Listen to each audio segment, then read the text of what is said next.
Shalom saudaraku, salam di dalam kasih Tuhan kita Yesus Kristus. Apa kabar saudara di kesempatan kali ini? Saya selalu berharap saudara dalam keadaan sehat dan diberkati oleh Tuhan kita Yesus Kristus.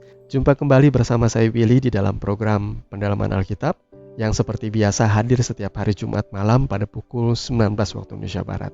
Di kesempatan malam hari ini kita akan melanjutkan pembahasan kita di pekan yang lalu, masih membahas mengenai waspada terhadap guru palsu. Kita memasuki final chapter. Kita melihat bahwa ajaran-ajaran dari guru-guru palsu ini mulai berkembang pesat, menyusup ke dalam gereja, bahkan membentuk gereja itu tidak lagi menjadi sebuah wadah peribadatan, melainkan gereja itu berkembang menjadi pusat bisnis dan hiburan atau entertainment. Inilah fenomena dari gereja di akhir zaman. Agar kita bisa memahaminya dengan lebih mendalam, mari kita siapkan hati kita. Di mana ada kebenaran, di situ akan tumbuh damai sejahtera. Nah, sebagaimana ayat firman Tuhan di dalam 2 Petrus 2 ayat yang ketiga, dan karena serakahnya guru-guru palsu itu akan berusaha mencari untung dari kamu dengan cerita-cerita isapan jempol mereka. Tetapi untuk perbuatan mereka itu, hukuman telah lama tersedia dan kebinasaan tidak akan tertunda. Nah, kalau saya melihat kecenderungan hari-hari ini di dalam gereja Tuhan, bisa jadi guru-guru yang mengajar itu bukanlah orang-orang yang berkompeten, atau dengan kata lain, mungkin mereka memang bukan guru yang mengajarkan firman, karena mereka adalah guru-guru karbitan. Beberapa orang yang akhirnya menjadi guru di dalam gereja justru adalah selebriti, kemudian influencer, selebgram, kemudian juga seorang motivator yang jago ngomong dan jago memberikan narasi, atau orang-orang kaya, crazy rich Asian gitu, public figure, entertainer, pejabat-pejabat, you name it, apalagi. Dan orang-orang ini, guru-guru karbitan ini dikontrak oleh gereja biar gereja tuh rame, karena tema yang ditawarkan tuh memang menarik guys, karena tidak jauh-jauh dari pesan mengenai kesuksesan, keberhasilan, hidup yang diberkati, mengalami terobosan finansial. Saya ada sampai malu saya mendengar kalau ada orang-orang yang berteriak, saya kaya, semakin kaya, luar biasa kaya, diulang sampai berapa kali, kamu tetap miskin. Karena bukankah di masa sulit seperti sekarang ini, orang-orang juga memang pengen sukses ya, supaya gereja gak sepi. Gereja memang butuh orang-orang seperti ini. Tetapi masalahnya bukan lagi berita kebenaran yang disampaikan, tetapi hal-hal yang receh, yang sampah, yang bukan tujuan Kristus sejati dalam hidup kita. Gereja pun dengan pembenaran mengikuti zaman, menyulap tempat ibadah itu menjadi pusat bisnis dan entertainment. Itu sebabnya ada begitu banyak ambisi dari pastor-pastor untuk membangun mega church, sebuah gereja yang bisa menampung dari belasan ribu, puluhan ribu, bahkan ratusan ribu jemaat. Pertanyaannya simpel, membuat gereja besar-besar untuk bisa menampung banyak jemaat itu tujuannya buat apa? Jelas buat mengeruk keuntungan sebanyak-banyaknya. Saya lebih suka kita mulai berpikir dari negatif dulu deh. Karena kalau saudara ingin terus terang berpikir positif, maka buat apa membangun gereja besar? Karena penginjilan ke daerah-daerah itu membutuhkan begitu banyak uang, tetapi tidak pernah ada saluran berkat ke sana. Karena latar belakang saya juga adalah penginjil ke daerah-daerah, ke desa, ke pedalaman. Saya bisa menyaksikan ada begitu banyak hamba-hamba Tuhan yang hidup dalam kesusahan dalam penginjilan di pedesaan. Sementara orang-orang di kota besar pengen membangun mega church. Apakah mereka tidak punya hati untuk memberkati perluasan kerajaan Allah itu lewat hamba-hamba Tuhan yang ada di pedesaan?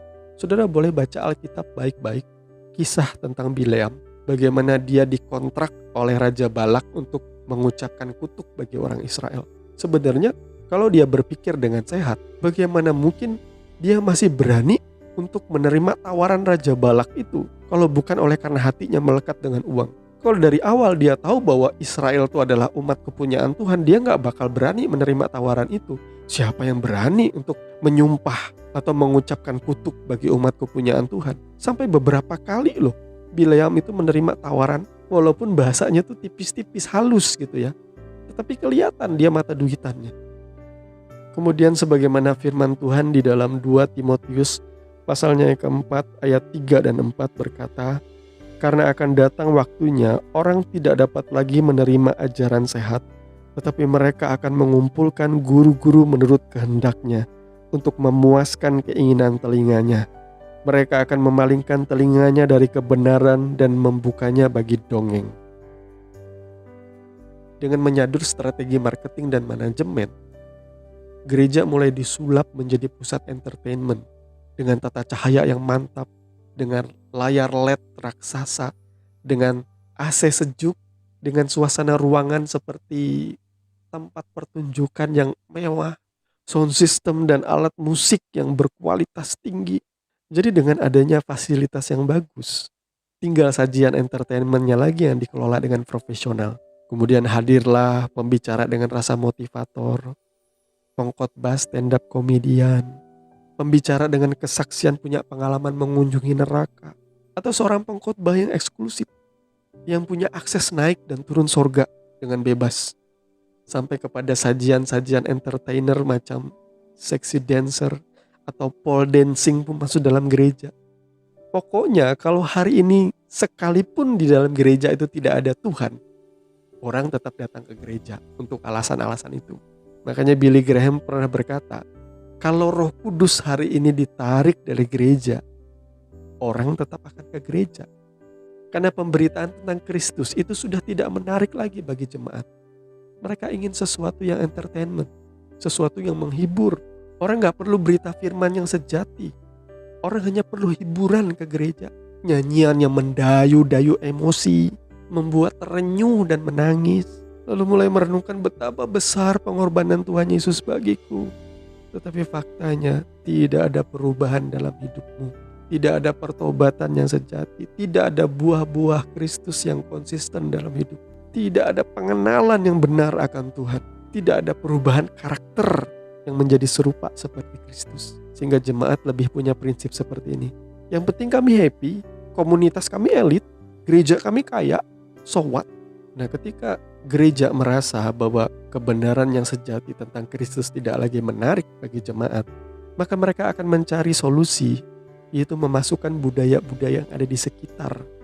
Budaya-budaya yang ada di dunia ini dimasukkan ke dalam gereja. Karena mereka sudah tidak lagi percaya diri dengan berita tentang Injil sejati. Berita Injil hanyalah cameo, tetapi pesan yang disampaikan yang lebih dominan adalah soal menabur dan menuai di dalam gereja. Kalau kamu menabur banyak, kamu menuai banyak. Kalau kamu memberi banyak, kamu akan menerima lebih banyak lagi. Kalau kamu menabur dalam kesusahanmu, Tuhan tidak mau berhutang kepadamu, saudara. Ia akan membalas kalau lebih banyak lagi. Inilah pesan gereja di akhir zaman. Sementara para rasul dan murid-murid Kristus, jemaat mula-mula, rela menderita demi pemberitaan tentang Kristus Yesus. Rela menderita demi berita Injil, berita sukacita yang membawa keselamatan. Hari ini berita tentang menabur dan menuai, menjadi kaya, makin kaya dan luar biasa kaya adalah tema yang jauh lebih menarik untuk diberitakan. Dan mirisnya, jemaat Tuhan di akhir zaman memang suka yang seperti itu.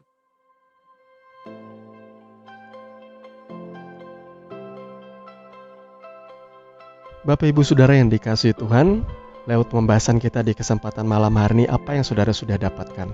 Kalau kita bisa menyimpulkan, gereja Tuhan di akhir zaman sudah tidak lagi percaya diri dengan berita Injil Yesus Kristus, sehingga mereka mulai mengambil atau menyadur budaya-budaya di luar gereja, bahkan hiburan-hiburan untuk masuk ke dalam gereja agar jemaat dininabobokan atau disenangkan dengan sebuah tujuan. Semakin banyak jemaat yang berkumpul, maka semakin banyak persembahan yang masuk. Itu sebabnya ada begitu banyak gereja saling sikut, saling serang satu dengan yang lain, saling memperebutkan domba-domba ini. Karena domba-domba ini adalah sumber pemasukan mereka. Tetapi apakah fokus mereka menuntun domba-domba ini seperti Yesus Kristus, Sang Gembala Agung, yang menuntun domba-domba ini ke air yang tenang, ke rumput yang hijau? Kita tidak pernah tahu, saudaraku. Dari buahnya lah kita akan mengenal mereka. Sampai di sini pembahasan kita. Saya percaya saudara pasti diberkati melalui apa yang sudah kita dengarkan bersama. Kalau saudara menyukai video ini, jangan lupa like dan bagikan video ini kepada saudara-saudara kita yang lain. Dan jangan lupa subscribe channel ini dan nyalakan notifikasi agar saudara mendapatkan info-info yang terbaru dari konten channel Simply Truth ID. Sampai bertemu lagi di next episode dari program pendalaman Alkitab. Kasih karunia menyertai saudara sekalian dan Shalom.